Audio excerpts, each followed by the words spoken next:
Lundi 2 mars, 16h41, petite première update business vlog de la semaine avec ce merveilleux soleil qui fait du bien. Aujourd'hui, j'étais pas censée vraiment travailler, mais bon, en fait, j'ai pu un petit peu ce matin et puis cet après-midi. Aujourd'hui, la première chose que j'ai faite en ce début de mois de mars, c'est de réutiliser l'outil Toggle. Toggle, c'est un outil que j'utilisais, que j'ai utilisé pendant des années, pendant, je dirais, les 3-4 ans d'entrepreneuriat, juste avant que ma deuxième fille naisse. Une fois que ma deuxième fille est née, traquer mon temps a été très compliqué, donc j'ai arrêté d'utiliser l'application Toggle. Et là, je m'y suis remise ce matin, ça y est, elle va avoir 2 ans. Il est temps que je reprenne vraiment en main l'organisation de mon temps, etc. Et donc, je me suis fixé un objectif, bien évidemment, c'est de passer le plus de temps possible sur des tâches qui apportent de la valeur. Donc j'ai fait différents projets, je mettrai une capture d'écran là. Tu vois, j'ai plusieurs projets en fait dans mon Toggle. D'ailleurs, j'ai pris le forfait, le premier forfait là, 10 € par mois pour avoir les tâches, etc. Je veux vraiment tester un mois à fond de Toggle avec ces fonctionnalités-là pour voir si vraiment ça m'aide. Donc, j'ai créé en fait voilà des projets par un petit peu qu'est-ce que ça rapporte au business. Donc, il y a le projet zéro valeur, genre là, dedans j'ai mis tout ce qui était tâches administratives de début de mois, check des emails, etc. Général, voilà. Donc, les tâches avec peu de valeur, bien évidemment, le but c'est que ce temps-là soit le plus petit possible par rapport aux autres, c'est celui où il est censé y avoir le moins de temps. Ensuite, on a Delivery and Customer Care in. Donc ça, c'est toutes les tâches qui concernent les clients qui ont déjà investi ou qui sont actuellement dans un produit, un service. Donc notamment dans le campus Customer Care. Et dedans, il y a toutes les tâches qui concernent le fait de d'animer des masterclass pour eux, de leur apporter des ressources supplémentaires inclus dans ce qu'ils ont déjà acheté, répondre à leurs questions sur Discord, répondre à aux soucis de facturation par email, bref, tout ce qui concerne le care et le delivery produit des clients qui ont déjà acheté. Très important. Ensuite, on a le product create and refund. Donc ça, c'est tout le temps que je vais passer à créer de nouveaux produits ou à améliorer de nouveaux produits ou à améliorer le produit existant. On a le team management, pareil pour que je sache exactement combien de temps je passe en réunion, combien de temps je passe à envoyer des directives sur Notion ou sur Discord, etc.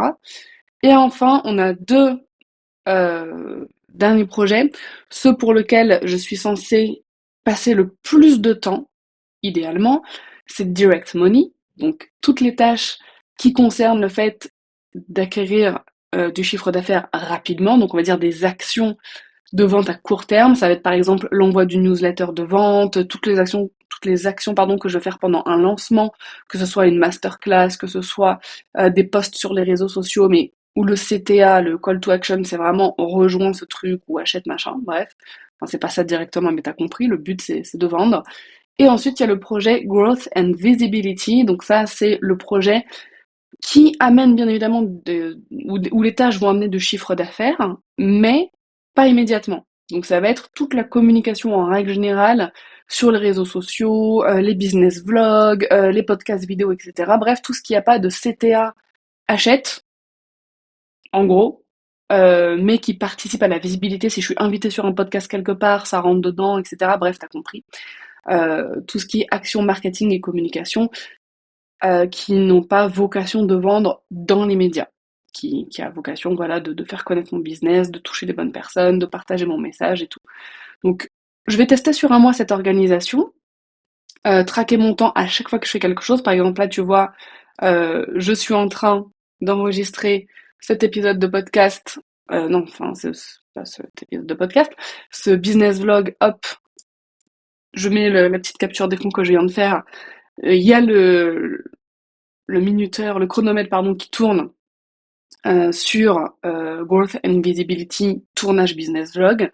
Quand je vais arrêter la caméra, je vais arrêter le toggle et ensuite je vais enchaîner sur une autre tâche, par exemple, je sais pas, travail sur le campus Customer Care, au fond du produit, je vais activer le chronomètre, le minuteur, enfin bref, le timer pour ce projet-là, pour ces tâches-là. Donc ça, c'est la chose que j'ai fait ce matin, paramétrer mon toggle pour voir exactement ce que je fais. Ensuite, j'ai checké les emails, le Discord pour l'équipe, pour les clients, etc. que j'ai togglé bien sûr. J'ai eu un gros call sales avec Amina, ma commerciale. Je crois qu'on est resté 1 heure et demie. D'ailleurs, c'est marqué là dans mon toggle. Tu vois, c'est ça qui est bien. 1 h 10 exactement de meeting aujourd'hui, mais c'était nécessaire. Ça faisait plusieurs semaines qu'on n'avait pas fait de call sales parce qu'il y a eu les vacances scolaires, etc. Et qu'on faisait juste des petits points rapides à l'écrit ou par WhatsApp. Ce qui est génial, c'est qu'on a parlé, d'habitude on fait juste un point sur les appels qu'il y a eu, etc. Là, on a aussi parlé de nouvelles stratégies qu'on aimerait mettre en place, d'un cours gratuit que j'aimerais offrir aux futurs prospects, aux prospects du campus, etc. Donc on a été hyper inspirés, donc je suis trop contente de ça. Et ensuite, j'ai fait les tâches de début de mois, vider le compte PayPal, la facturation, etc., etc. Payer team. Alors, payer mon équipe, j'attends juste les dernières factures et j'aimerais bien le faire d'ici la fin de la journée ou demain max. D'habitude, je fais le 27 du mois, mais il y a eu pas mal de factures en retard. Et comme je batch mes tâches, j'envoie toutes les factures, enfin tous les paiements en même temps. Voilà, un petit peu comment s'est profilé mon lundi. Il est 16h47, mais les filles sont parties hors parc, les filles sont parties au parc, pardon, avec leur papa.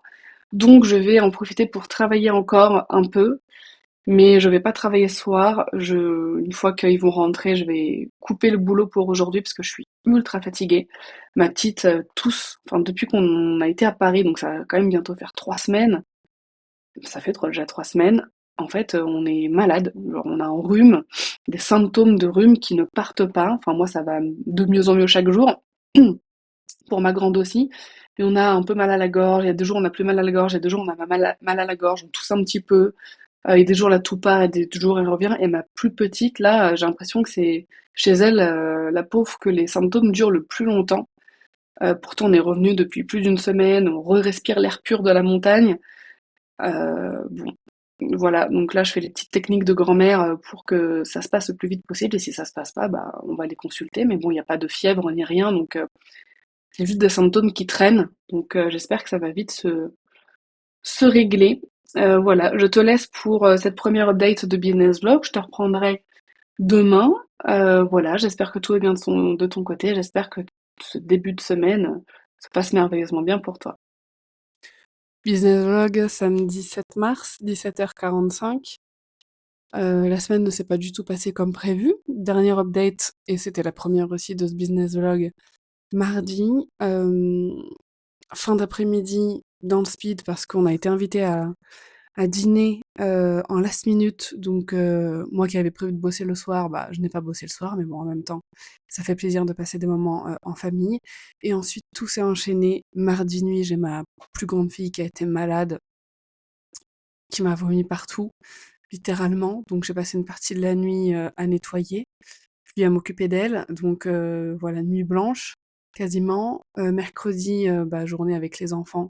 J'étais toute seule avec elle, donc pareil, j'étais dans un état de fatigue en plus avec la nuit que j'avais passée, c'était horrible. Et jeudi matin, tout doucement, j'ai une bonne sciatique qui a commencé à s'installer. Mais alors, j'ai jamais eu une sciatique comme ça, hein. D'habitude, une sciatique, c'est d'un côté, voilà, t'as mal et ça te tire jusqu'à dans le pied. Parfois, ça me le fait des 2 côtés en même temps. Bon, là, j'ai une sciatique où ça me tire, mais ça part du bas du dos et ça tire jusque dans les pieds et ça tire jusque dans les épaules et dans les bras.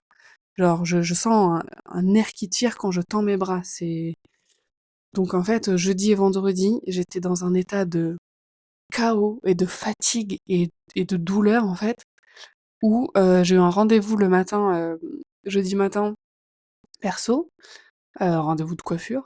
Et ensuite, j'ai été au live, j'ai fait une apparition au live du campus, un live de célébration de la classe des Spicy Care qui a été diplômée. Et après le live, je suis partie m'allonger et j'ai dormi toute l'après-midi. Ça m'arrive jamais de dormir, de faire une sieste comme ça, c'est hyper rare. Et surtout, bon, j'ai pas mis de réveil parce que je me suis dit je vais dormir quoi 15-20 minutes. Je me suis réveillée pile poil à l'heure à laquelle je devais sortir pour aller chercher ma petite. Donc voilà. Et le lendemain, vendredi, pareil, oui, hyper mal, je me sentais très très mal. Je dépose mes enfants le matin, je reviens, il est 9h30. je m'allonge parce que vraiment j'avais super mal et je me sentais pas bien. Depuis la veille, de toute façon, j'étais pas en forme. Je me dis: «Je m'allonge un petit peu et j'irai bosser après». Je me suis réveillée à 14h30. Mmh. Je t'en parle, peut-être que pour toi, c'est pas choquant. Pour moi, c'est extrêmement choquant, là, ce que je viens de te dire.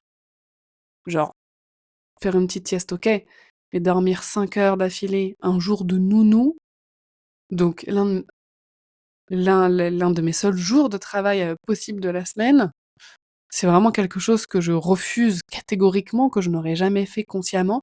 Et là, j'étais vraiment dans un état de fatigue.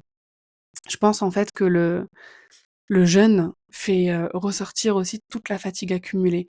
C'est comme si tout parce que mine de rien, je bois quand même du thé la journée, je bois un petit café après le repas du midi, donc je me dis: «Ça m'aide à tenir même si j'ai beaucoup de fatigue accumulée» et cetera. Et donc là, avec le jeûne, tu rien, tu pas de booster pour tenir. Donc en fait, là, c'était mon corps au naturel, pur et dur qui me disait: «Là, je peux pas là. On va pas faire, plus». Donc ça commence à aller un petit peu mieux là seulement, samedi après-midi. La douleur commence à s'atténuer. Après je fais des exercices, hein. Dès que je sens que j'ai des douleurs sciatiques, je fais des exercices et tout pour les faire partir au plus vite. Ce qu'il faudrait, c'est que je fasse ces exercices-là tous les jours en prévention aussi. Il faudrait. Donc voilà mon business vlog, quoi te dire? J'ai pas pu avancer de la semaine sur tout ce que j'ai à faire, sur la montagne de choses que j'ai à faire, sur, les projets que je suis censée mettre en place. Et en fait, je te le dis si jamais tu ressens la même chose aussi, mais parfois, hein, j'ai vraiment le sentiment qu'il y a toujours un truc qui m'empêche d'avancer. C'est alors, je crois au destin et cetera, donc pour moi, il y a pas de hasard, c'est s'il y a une bonne raison à ça, j'en suis persuadée et je suis, reconnaissante d'avoir ces épreuves, mais quand tu es parent, et que tu as un business et que tu es aussi le parent qui bosse de la maison, bah, en fait, quasiment tout. Tu gères quasiment tout et en fait, c'est épuisant parce que voilà, enfant malade et cetera, bah, ça te coupe tous tes projets, tout en fait, faudrait limite que j'ai tout le temps un mois d'avance sur tout ce que je suis censée faire. Comme ça, si jamais j'ai une semaine comme celle-ci où ça part en live, c'est pas grave. J'ai encore 3 semaines qui sont prévues, donc j'ai de quoi rattraper. Mais là, ces derniers temps, j'ai pas la possibilité d'avoir de l'avance, clairement. En fait, pour avoir un mois d'avance, limite, ça me demanderait quand je dis un mois d'avance, c'est, sur les contenus, sur les lancements, les ventes et cetera. Il me faudrait 2 semaines de travail, pour moi, en sachant que 2 semaines de travail représentent réellement 6 jours de travail pour moi.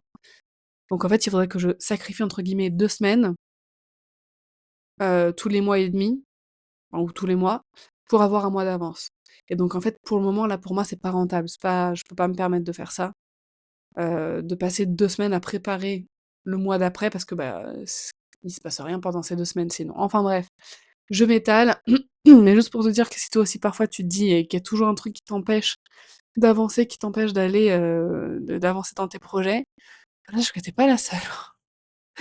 Vraiment cette semaine, c'est l'illustration parfaite d'une accumulation de trucs qui fait que, bah, au final, même avec mes filles à l'école et à la nounou, j'ai pas pu bosser. Juste mardi, quoi. Super. Là, je vais en profiter, je vais bosser un petit peu, quoique c'est bientôt l'heure de faire manger les filles et tout. Donc j'aurai pas beaucoup de temps. Ce soir, je verrai si j'ai de l'énergie, mais j'en ai vraiment très, très peu. Là, je suis en gros down, gros down d'énergie et je le sais en général pendant le jeûne du ramadan. Je sais que j'ai moins d'énergie que d'habitude, mais vraiment à ce point-là, ça m'était jamais arrivé, surtout que les journées sont courtes là. Enfin, c'est comparé aux années où on jeûnait en juin ou en mai, où les journées étaient hyper longues, c'est rien du tout là.